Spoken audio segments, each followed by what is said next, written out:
दोस्तों EPS pension में कर्मचारियों के मृत्यु के बाद पत्नी और बच्चे को मिलेगा पेंशन। अब नया नियम क्या है दोस्तों, ये बताने जा रहे हैं आप लोगों को। ईएस पेंशनर्स में कर्मचारियों के मृत्यु के बाद पत्नी और बच्चे को मिलेगा पेंशन। ईपीएफओ ने सिर्फ भविष्य के लिए पीएफ खाते में आपका पैसा बचता है, बल्कि रिटायरमेंट के बाद आपको पेंशन की सुविधा भी मुहैया कराता है। कर्मचारी पेंशन योजना एक ऐसी योजना है जहां निजी कर्मचारियों की पेंशन सुरक्षा मिलती है। ईपीएफओ ने साल 1995 में इस योजना को आकर्षक बनाते हुए इसका नाम बदलकर ईपीएस 95 पेंशन फंड कर दिया। ईपीएस पेंशन के कर्मचारियों की मृत्यु के बाद पत्नी और बच्चे को मिलेंगे पेंशन।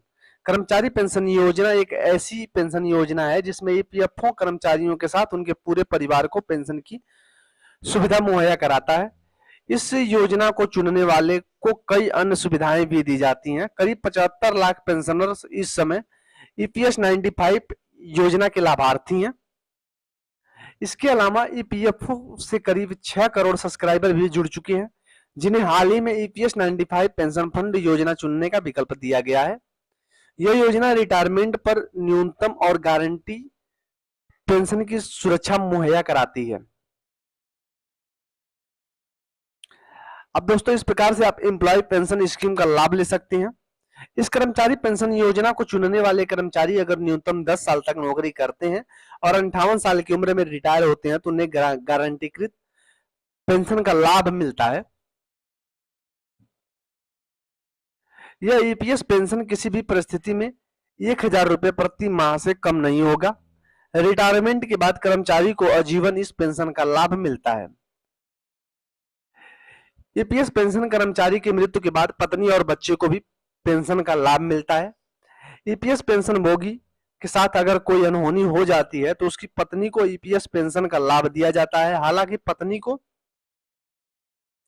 मिलने वाली पेंशन की राशि कर्मचारी की पेंशन की 50% होती है। इसका मतलब यह है कि अगर पति को 10,000 रुपए पेंशन मिलती थी तो उसकी गैर मौजूदगी में कर्मचारी पेंशन योजना एम्प्लॉय पेंशन स्कीम में आपकी पत्नी को 5,000 रुपए पेंशन दी जाएगी। ईपीएस पेंशन फंड में 25 साल की उम्र में बच्चे को मिलती है पेंशन। इतना ही नहीं, अगर पति पत्नी दोनों जीवित नहीं है तो उनके बच्चे को भी ईपीएस पेंशन फंड का लाभ मिलता है। योजना के तहत दो बच्चों को 25 साल की उम्र तक पेंशन का लाभ मिलता है।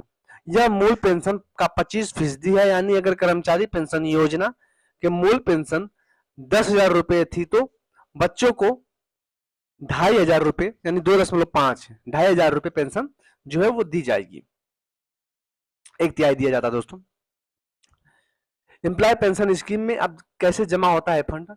अगर आप नौकरी पेशा हैं तो हर महीने आपकी सैलरी 12% हिस्सा कटकर जो है कर्मचारी भविष्य निधि संगठन को भेजा जाएगा। इतनी ही रकम नियोक्ता की ओर से भी खाते में जमा की जाती है। नियोक्ता के 12% योगदान में सिर्फ 3.67% ईपीएफ खाते में जमा होता है। बाकी 8.33% ईपीएस पेंशन फंड खाते में जमा होता है। अगर आपने 6 महीने नौकरी की हो या 15 साल, नियमों के तहत आप जब चाहें ईपीएस का पैसा निकाल सकते हैं, लेकिन ईपीएस के मामले में ऐसा नहीं है। इसके लिए आपको कर्मचारी पेंशन योजना निकासी से जुड़े नियमों को समझना चाहिए। अब दोस्तों ये नियम क्या है मैंने स्पष्ट रूप से आप लोगों को दूसरी वीडियो में बताया हुआ है, आप वहां चैनल पे जाके दोस्तों वीडियो देख सकते हैं। अगर दोस्तों किसी को पर्सनल लिंक चाहिए दोस्तों कमेंट करके हमसे बात भी कर सकता है। अगर आप लोगों को कोई जानकारी चाहिए तो वो भी दोस्तों हमसे शेयर करवा सकते हैं।